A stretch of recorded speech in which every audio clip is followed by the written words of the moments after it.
ஒரு துவா நம்ம தைரியத்தையும் நம்ம கேரக்டரையும் நம்மளுடைய இறுதி நாட்கள்ல, அதாவது வயதான நிலையில நம்ம படக்கூடிய அவமானங்கள்ல இருந்தும், மவுத்தானதுக்கு அப்புறம் கபரனுடைய வேதனைகள்ல இருந்தும் நம்மளை காப்பாத்துன்னு சொன்னா நம்புவீங்களா?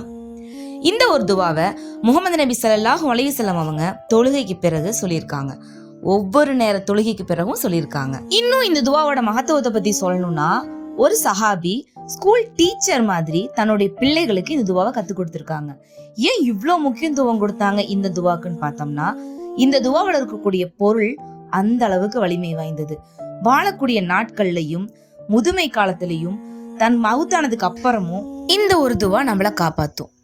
அல்லாஹும்ம இன்னி அவுது பிக மினல் ஜுப்னி வ அவுது பிக மினல் புக்லி வ அவுது பிக மின் அர்த்தலில் உமரி வ அவுது பிக மின் ஃபித்தனத்தில் துன்யா வ அதாபில் கப்ரி. அல்லாஹும்ம இன்னி அவுது பிக மினல் ஜுப்னி அப்படின்னா, யா அல்லாஹ், நான் உன்னிடம் கோழைத்தனத்திலிருந்து பாதுகாப்பு தேடுகிறேன். கோழைத்தனம் இருந்தா உண்மை பேச முடியாது. உண்மை பேச முடியலைன்னா நமக்கு மேல இருக்கிறவங்களுக்கு பயந்து பொய் பேச வேண்டிய சூழ்நிலை ஏற்படும்.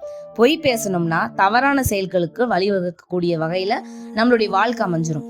அதனால முதல்ல முக்கியமானது கோழைத்தனம். நம்ம ஃபர்ஸ்ட் இந்த துவால கேட்கக்கூடிய ஒரே விஷயம், கோழைத்தனத்திலிருந்து எங்களுக்கு பாதுகாப்பு தா. அப்பதான் நியாயமானதை நியாயமான முறையில செய்ய முடியும். வ அவுது பிக மினல் புக்லி, அதாவது கஞ்சத்தனத்திலிருந்து எங்களுக்கு பாதுகாப்பை தா அப்படின்னு அர்த்தம். கஞ்சத்தனம் அப்படின்னு சொன்னா காசு விஷயம் மட்டும் இல்ல, உறவுகள்கிட்ட நம்ம நடந்துக்கக்கூடிய விஷயங்களும் கஞ்சத்தனம் தான்.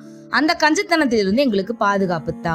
இரண்டாவதா கேக்குறோம், வ அவுது பிக மின் அர்த்தலில் உமரி, வயதான வயோதிக காலத்துல நம்மளால பிறருக்கு துன்பம் தரக்கூடிய வகையில நம்ம இருந்துடக்கூடாது அப்படின்றதுக்காகவும், வயதான காலத்துல இப்ப இருக்கக்கூடிய திடகாத்திரமான உடல்கள் எல்லாமே இருக்குமான்னு கேட்டா கண்டிப்பா இருக்காது.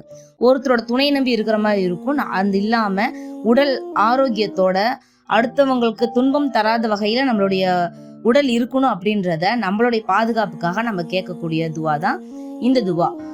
வ அவுது பிக மின் ஃபித்னத்தில் துன்யா, துனியாவுடைய சோதனைகள் இருந்து எங்களுக்கு பாதுகாப்பு தா அப்படின்னு நம்ம கேட்கிறோம். துனியாவுடைய சோதனைகள் அப்படின்னா செல்வம், அப்புறம் பெண்.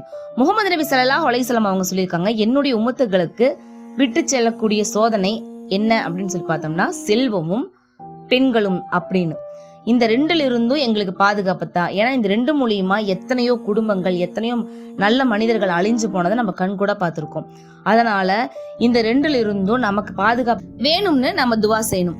வ அதாபில் கப்ரி, கப்ரனுடைய வேதனையிலிருந்து யா ரப்பே எங்களை காப்பாற்று அப்படின்னு. இந்த 5 விஷயங்களையும் ஒவ்வொரு நேர தொழுகையிலையும் நம்ம விடாம துவா செஞ்சோம்னு சொன்னா, இம்மையிலையும் நம்ம வாழ்க்கையில நடக்கக்கூடிய பிரச்சனைகள்ல இருந்தும், நம்ம வாழ்க்கையில நமக்கு நடக்கக்கூடிய சோதனைகள்ல இருந்தும், கபரனுடைய வேதனையில் இருந்தும் அல்லாஹு தாலா நம்மள பாதுகாப்பான். அதனாலதான் முகமது நபி ஸல்லல்லாஹு அலைஹி வஸல்லம் அவங்க ஒவ்வொரு நேர தொழுகையிலையும் இந்த துவாவை மறக்காம ஓதியிருக்காங்க. இதை பார்த்த சஹாபாக்கள் அவங்களுடைய குடும்பத்துக்கும் இந்த துவாவை சொல்லி கொடுத்து அதோட முக்கியத்துவம் என்ன அப்படின்னு சொல்லி கத்து கொடுத்திருக்காங்க. இன்ஷா அல்லாஹ் நாமளும் நம்மளுடைய குடும்பத்துக்கு சொல்லி கொடுத்து நாமளும் இந்த துவாவை தினமும் ஒவ்வொரு நேர தொழுகைக்கு பின்னாடியும் ஓதி பயனடையணும் அப்படின்னு இந்த உரையை நான் முடிச்சுக்கிறேன். அஸ்ஸலாமு அலைக்கும் வரஹ்மத்துல்லாஹி தஆலா வ பரகாத்துஹு.